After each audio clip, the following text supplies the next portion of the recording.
This video is sponsored by Track Club. Get 2 months of music for your content free by using the link in the description. I have been making internet videos for about 7 years now, and I will be the first to admit that I wish the whole process from ideation, planning, filming, editing, and posting was easier. But over those years, I've also found some tools that make each part of that process go more smoothly. Now, on the filming side of things, the tools change basically every week for me. I'm always trying new cameras, lenses, tripods, all of those kinds of things, but that's just part of the job of being a YouTuber who talks about camera stuff. But the things that I want to talk about today are the software and online tools that I use for pretty much every single video to help me make my process easier and automate some of the annoying parts of making videos. So in this video, we're going to peek behind the curtain of my video making process, and I'm going to share with you 7,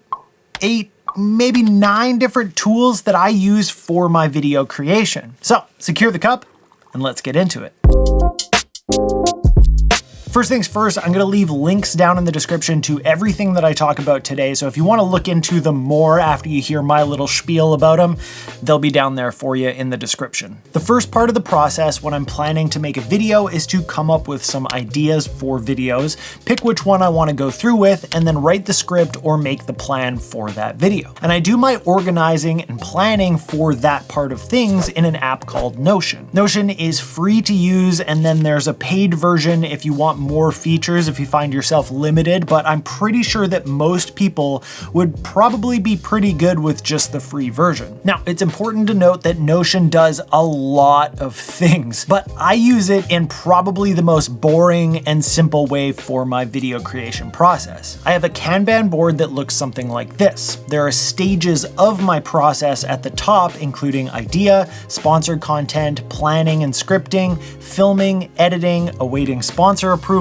ready to post, scheduled, final tasks, and completed. It's probably more categories than I actually need, but it helps me to keep everything straight. Every once in a while in the ideas category, I just ramble off a bunch of potential ideas for videos that I might want to make, and it creates a separate page for each of those ideas. If I really like one and I want to follow through with it, I'll move it into the planning and scripting stage and open up the page. There's a bunch of extra organizational stuff at the top that I can use when I need to, including what kind of video it is, the content type, due dates, and some sponsored video stuff, just so that I can keep track. But the important part is down at the bottom. There's a nice big blank space where I can write all of my ideas for that video, an outline, a script, shot list, and whatever else I need there. I can make new pages within this page too if I want to keep all of those things separate. It's basically endless organization for each video, as minimal or maximal as I want it for that project. Like I said before, there is so much that you can do with Notion. It's even got some built-in AI stuff like everybody does nowadays, and there are about 1 million videos on YouTube breaking down how people use it, but I like to keep it pretty simple, and I don't want this video to be 45 minutes long. So the next tool that I use in my planning and scripting is ChatGPT. Basically, I don't use ChatGPT to write things for me. I just get it to do the annoying, monotonous work, and it's pretty wonderful. And my favorite part is that it's so fast that even if I don't like what it gave me in the end, I didn't really waste that much time and I can just go do it myself manually anyway. I like to start my prompts by telling ChatGPT that I need specific help with a specific thing and guide it to the kind of outcome that I want. For example, I'm making a YouTube video about 7 to 9 different pieces of software that I use to make my video making process easier. Can you help me come up with a simple video outline that will be entertaining and keep the information moving along? And then I let ChatGPT do its thing. I found that if I'm not specific enough with what I want, ChatGPT doesn't really spit out what I'm looking for. So now that we're through the planning tools, we move on to the filming part. The next tool has become increasingly more important for me as I get more and more picky with my videos and the information that they contain. So for this, I use the Padcaster Parrot teleprompter. And I know I said that this was a video about software, not hardware, But this is kind of both. The hardware is cool because you thread a base plate onto your lens and the teleprompter sits on there nice and easy. But one of the most important parts is the Parrot teleprompter app as well. It's a pretty simple app that runs on my phone. I can set the text size, scroll speed, and anything else that I need for when I'm trying to see my script on a little phone screen. And the hardware comes with a little Bluetooth controller, but it's really just acting as a Bluetooth keyboard to give you keyboard shortcuts that control the app. I can start and stop the scrolling, I can move up or down, I can increase or decrease the speed of the scrolling right from the remote. The app itself is nothing too wild or groundbreaking, but the whole system sure saves me a lot of headache for having to try and remember each line and to say it exactly how I intended. Instead, I just read it. The other software that I like to use when I'm filming is something called Monitor Plus. If you film yourself, using something like this is a lifesaver. It's an app that you can use to connect to your Sony cameras and control things like settings, focus, start and stop recording. It's basically got all the functionality of a video monitor, including zebras, waveforms, false colors, and Luts,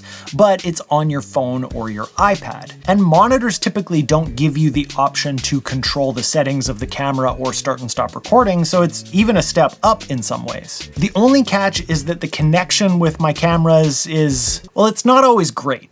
I get a lot of random no longer able to find the camera messages, and it definitely doesn't have a long range connection. Though I want to make this clear that I don't think this is the app's fault. So the app itself I think is great, but the Sony Bluetooth Wi-Fi, however it's connecting from the phone to the camera these days, it leaves a bit to be desired. And just to add a quick point to that, I also found out during my planning of this video that you can use Monitor Plus with a USB-C cable to connect directly from the iPad or iPhone to the camera. And I believe you can do this with Android as well, and you still get all the full capability. So that's actually what I'm doing with my iPad here right now. It's wired in with a nice long USB-C cable, and it works like a charm. So of course that solves the connection issues, but not necessarily the range ones. Still, I think Monitor Plus is definitely a great tool and it's helpful for me. Because my content has a lot of talking parts, the process of cutting down big, long, rambly dialogue clips like this one can take a while. So I started to try and automate that process by using an app called Gling. Gling kind of combines two different pieces of software to make this process easier than I've ever seen it. It analyzes the silence and it cuts those out, but it also analyzes the transcript and allows for editing using the dialogue, and even more than that, it uses AI to try and intelligently figure out when to remove bad takes for you. So here's how it works. I drop my talking headshots into Gling, and then it asks me what I want to do. I choose for it to cut silences and remove bad takes. I don't really need it to do any of the other stuff because I'm gonna do that all in my video editing software after. And then I click Enhance and Edit, and it analyzes the audio from the file, chops out the silences, and tries to figure out which takes are the bad takes, pull those ones out as well. So instead of doing all that manually, all I have to do is click skip cuts at the bottom and start watching my already cut video to catch any potential mistakes that it might have made. I can then edit in a number of ways here. Either I can highlight and delete or undelete certain parts of the transcript, which will automatically update the timeline at the bottom, or I can fix things in the timeline at the bottom just like a normal video editing software. When I'm done, then I just export an XML file for DaVinci Resolve, import it into DaVinci Resolve, and voila! My timeline is started and the cuts are all there, ready to go. This saves me an insane amount of time, and more importantly, it saves me time on a really boring part of the process that can be so monotonous. Now, Gling does a bunch of other things like video enhancements, title and chapter generators, but I don't really use them, so let's move on. The next tool you've actually already experienced and you didn't even know it. It's been lurking in the shadows, being the sponsor of this video and tickling your eardrums the whole time, and that is music from Track Club. But more importantly than just the music itself, what I love about Track Club is the tool that they have on their site called MixLab that allows me to remix songs exactly how I want them before I download them. It's awesome. So first things first, when choosing music, I'll go to Track Club, I'll use the filters to start to find something that makes sense for the video.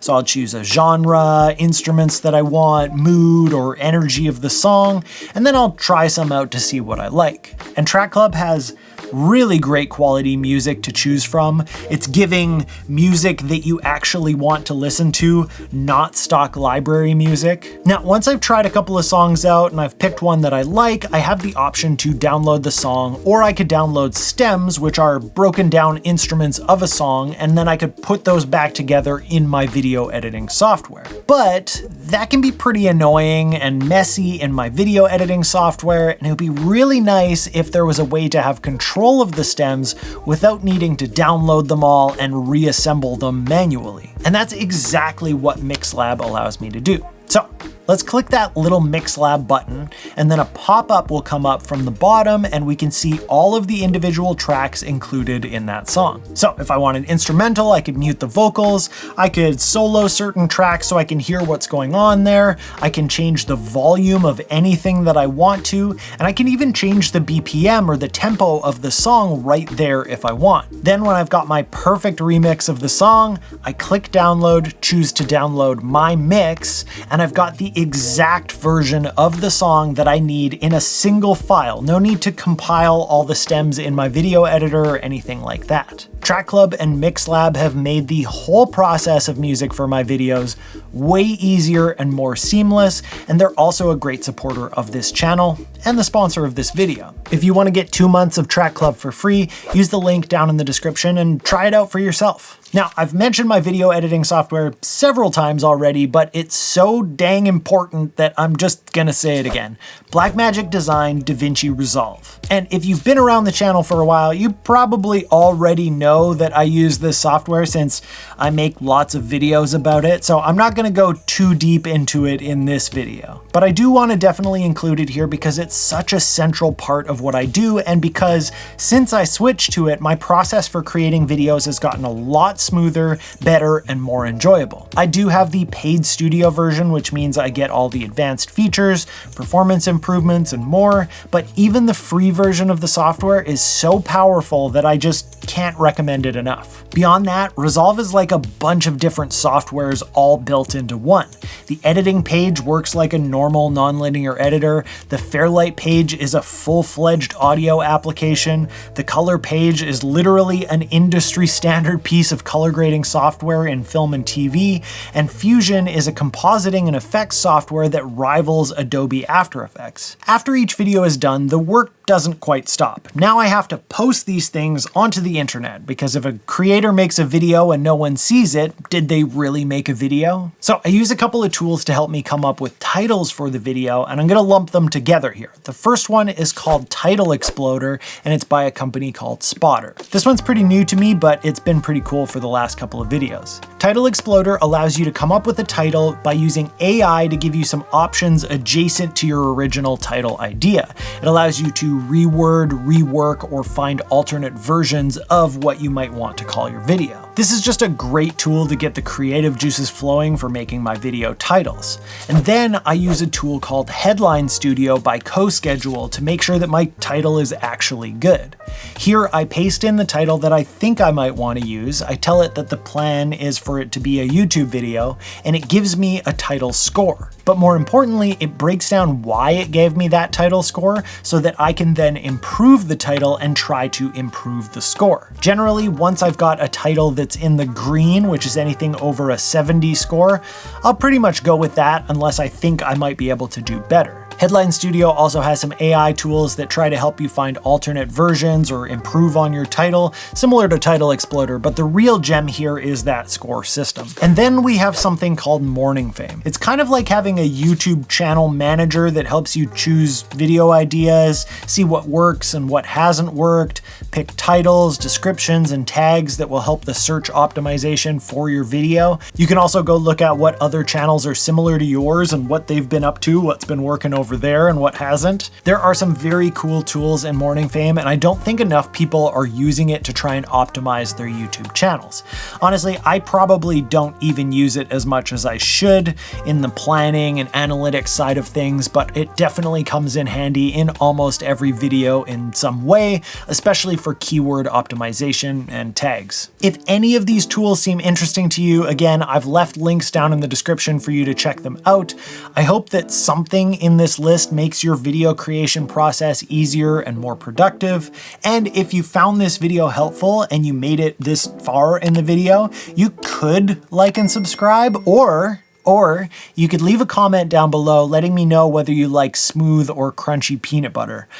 I think that will be a productive conversation to have in the comment section. Okay, thank you so much for watching. Thanks to Track Club for sponsoring. Make sure to check them out in the description, and I'll see you next time.